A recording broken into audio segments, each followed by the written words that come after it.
అండి అందరికీ నమస్తే. నేను మీ Gauravkrishna. Welcome back to our channel wall poster. So ఏంటంటే ఇందాకే నేను ఒక ట్రైలర్ చూసాను. 3 నిమిషాల 30 సెకండ్ల ఒక ట్రైలర్.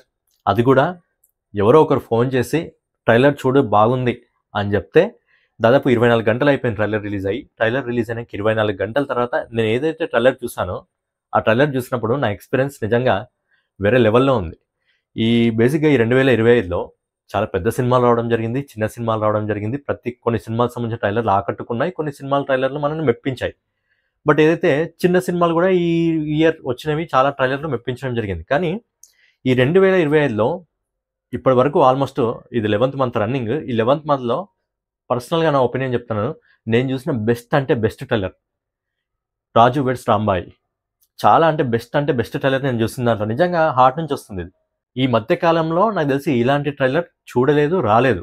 మన జెన్యూన్ కాన్సెప్ట్కి రియాలిటీకి చాలా దగ్గరగా ఉంటుంది కదా, అలా ఉంది.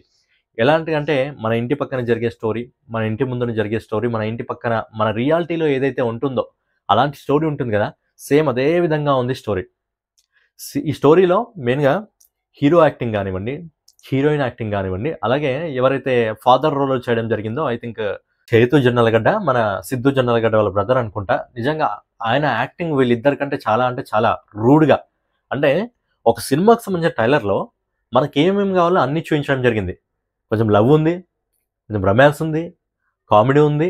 ఆ విలనిజం అంటే ఏ విధంగా ఉంటుందో ఆ విలనిజంని కూడా చూపించి, ఆ పచ్చడ అంటారు కదా, అన్ని రుచులు కలిపి ఉంటాయి కదా, సో అలా కనిపించడం జరిగింది. చాలా రోజుల తర్వాత ఒక రియాలిటీ ట్రైలర్ అంటారు కదా, ఒక మన నేటివిటీకి తగ్గట్టు మనకు కనెక్ట్ అయ్యే విధంగా, జెన్యూన్ పీపుల్ ఏ విధంగా ఉంటారో వాళ్ళకి కనెక్ట్ అయ్యే విధంగా ఏదైనా ట్రైలర్ అనేది అంటారు కదా, చాలా అంటే చాలా బాగా అనిపించింది. 3 నిమిషాల 30 సెకండ్ల ట్రైలర్లోనే ఈ మాత్రం చూపించారు అంటే బేసిక్గా ఎప్పుడో ఒకసారి వస్తాయి ఇలాంటి ట్రైలర్స్, చాలా రేర్గా వస్తాయి. ఇలాంటి సినిమాలే చాలా రేర్గా రావడం జరుగుతుంది ఎప్పుడో ఒకసారి.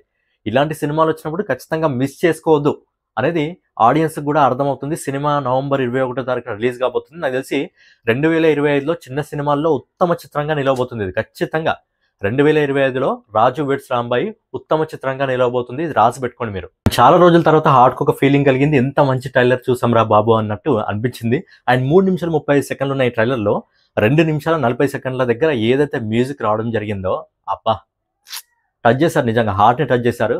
హీరో క్యారీ చేసే ఎమోషన్ కానివ్వండి, హీరోయిన్ క్యారీ చేసే ఎమోషన్ కానివ్వండి, వీళ్ళిద్దరికంటే కూడా ఎక్కువగా ఎవరైతే హీరోయిన్ ఫాదర్ రోల్లో చేయడం జరిగిందో ఆయన చైతన్య జొన్నలగడ్డ గారు, ఆయన ఎమోషన్ అయితే సినిమాకే ఖచ్చితంగా హైలైట్గా నిలవనుంది.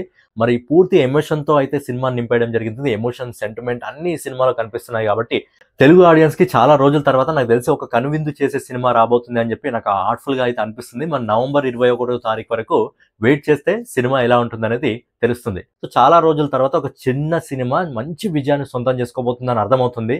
ఈ కాలంలో వచ్చిన చిన్న సినిమాలో లిటిల్ హార్ట్స్ ఎంత మంచి విజయాన్ని సొంతం చేసుకుందో, కోర్ట్ ఏ విధంగా విజయాన్ని సొంతం చేసుకుందో, అదే విధంగా మనకు లాస్ట్ టైం వేణు బలగం సినిమా ఎంత మంచి విజయాన్ని సొంతం చేసుకుందో ఈ సినిమా కూడా అంత మంచి విజయాన్ని సొంతం చేసుకొని సాయిలి కంపటి గారితో పాటు హీరో అఖిల్కి అలాగే హీరోయిన్ తేజస్వి రావు గారికి మంచి బ్రేక్ ఇవ్వాలి, మంచి విజయాన్ని మొదటి సినిమాతోనే అందుకోవాలని చెప్పి మనస్ఫూర్తిగా హార్ట్ఫుల్గా కోరుకోవడం జరుగుతుంది. సో రాజు వెడ్స్ రాంబాబుకి సంబంధించిన ట్రైలర్ మీరు చూస్తుంటే ట్రైలర్ మీకే విధంగా అనిపించింది, హార్ట్ఫుల్గా మీకు టచ్ అయిందా లేదా అనేది మీరు కామెంట్ రూపంలో తెలియజేయండి.